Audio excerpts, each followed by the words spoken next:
Next topic is perfectly inelastic collision in one dimension. When the two colliding bodies stick together and move as a single body with a common velocity after the collision is called perfectly inelastic collision.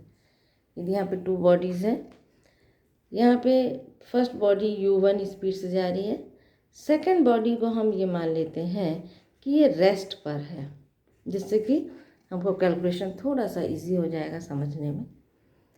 और a body जब B body से collision होता है तो ये दोनों एक दूसरे के साथ में स्टिक हो जाते हैं और स्टिक होने के बाद दोनों एक कॉमन वेलोसिटी से आगे बढ़ जाते हैं। इस प्रकार का कोलिजन परफेक्टली इनइलास्टिक कोलिजन होता है और इसमें ये वन डायमेंशन है, मीन्स हम डायरेक्शन भी सेम रखेंगे, डायरेक्शन को भी चेंज नहीं करेंगे। यहाँ पे जैसे कि अपन पहले भी पढ़ चुके हैं, परफेक्टली इनइलास्टिक कोलिजन के अंदर मोमेंटम तो कंजर्व्ड होता है बट काइनेटिक एनर्जी कंजर्व नहीं होती। Means before collision momentum is equal to the momentum after collision, but kinetic energy before collision is not equal to the kinetic energy after collision. तो यहाँ पर हमको linear momentum conserved है, इसलिए वो तो अपन निकाल लेते हैं।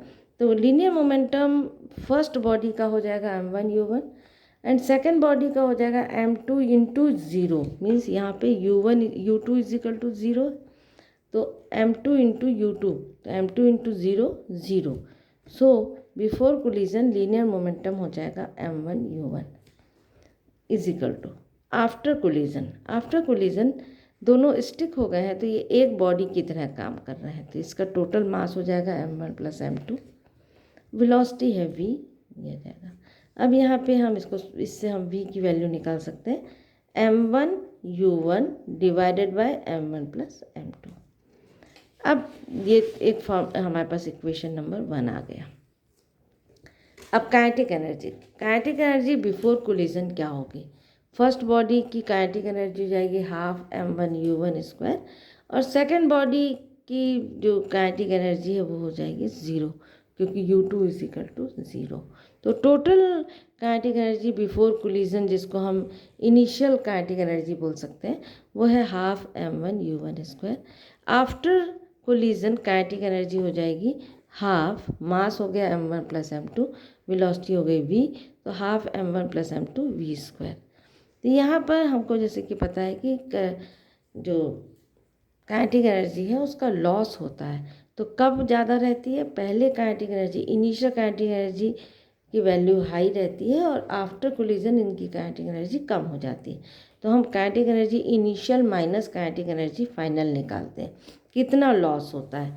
तो यहाँ वैल्यू हम पुट कर देंगे, काइनेटिक एनर्जी इनिशियल कितना है, हाफ m1u1 स्क्वायर, तो पुट कर दिया, and minus kinetic energy final की वैल्यू कितनी है, half m1 plus m2 v square. इसको सॉल्व करेंगे, देखिए हाफ m1u1 स्क्वायर यहाँ भी है और m1u1 square minus half m1 plus m2 v square. v की वैल्यू पुट करते हैं, v की वैल्यू क्या है, m1 upon m1 plus m2 into u1। ये वैल्यू पुट कर दी, पुट करके इसको सॉल्व किया यहाँ पर, तो क्या आ गया, half m1u1 square minus m1 plus m2, v की वैल्यू पुट की तो आ गया m1 square u1 square upon m1 plus m2 का होल स्क्वायर। एक स्क्वायर से m1 प्लस m2 कैंसिल हो गया, तो यहाँ पर हाफ m1u1 स्क्वायर इधर भी है, हाफ m1u1 स्क्वायर यहाँ भी है, तो कॉमन आ गया, तो बचा 1, यहाँ तो आ गया 1 minus m1 upon m1 plus m2। इसको सॉल्व करेंगे, m1 प्लस m2 इधर मल्टीप्लाई हो जाएगा, तो m1 plus m2 minus m1 upon m1 plus m2। m1 cancel हो गया, तो क्या बचा, half m1 m1 plus m2 u1 square. Means यहाँ पर देखो ये वैल्यू हमको पॉजिटिव मिल रही है, मतलब कि काइनेटिक एनर्जी इज लॉस्ट, है ना, काइनेटिक एनर्जी का लॉस्ट हो रहा है। ये लॉस्ट कैसे होता है, in the form of heat and sound. तो एग्जांपल जैसे कि जब दो व्हीकल टकराते हैं तो टकराने के बाद अपने को साउंड सुनाई देता है, कहीं चिंगारी उठती तो लाइट दिखाई देती है। तो ये सब क्या है, ये सब काइनेटिक एनर्जी ही कन्वर्ट होती है लाइट एनर्जी और साउंड एनर्जी में। अब हम देखें कि काइनेटिक दोनों में final kinetic energy upon initial kinetic energy की वैल्यू क्या है। तो हाफ m1 + m2v², ये अपनी फाइनल काइनेटिक एनर्जी आ गई थी, ये है m1 + m2v²।